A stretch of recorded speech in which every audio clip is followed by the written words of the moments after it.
کارخانه فرعی پیله خشککنی شهر ترسونزاده طی 10 روز است که از کشاورزان خوجگی‌های خرد و میانه و جماعت دهات که به کرمک پروری مشغولند پیله قبول می‌نماید. در کارخانه فرعی پیله خشککنی شهر ترسونزاده 15 نفر کارگران کار و فعالیت داشته پیله‌های قبول گشته را از تشخیص گذرانده طریق اسباب‌های گرمگیری خشک می‌نمایند.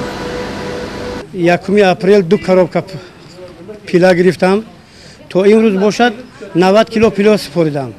نصیب باشد با یک 40-50 کیلوگرم دیگه آوردم میسپارم. خیلی هم کارش پرورشش آسان است.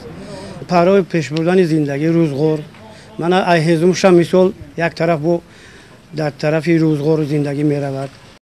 از روی معلومات‌های کارخانه فرعی پیله خشککنی شهر ترسونزاده جمع آوری پیله تا دهه دوم ماه ایون دوام خواهد کرد و نیت دارند نقشه به عهده گرفته‌شان را بر زیاد اجرا نمایند.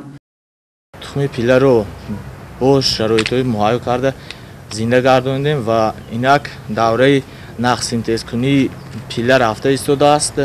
عین حال کرمک پروران پیله‌های استحصال کرده خود را آورده برکشیده مبلغ نقد گرفته ایستادند، دل گرمونه کار کردند.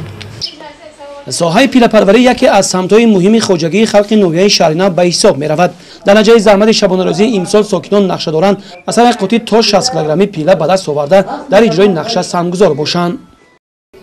تخم کرمک نوی چینی وارد ساختیم با کارخانه استحصالی گنج شرطنامه طرفین امضا کردگیم. کرمک پروران با جد و جهد کرمک پرورش نمودند.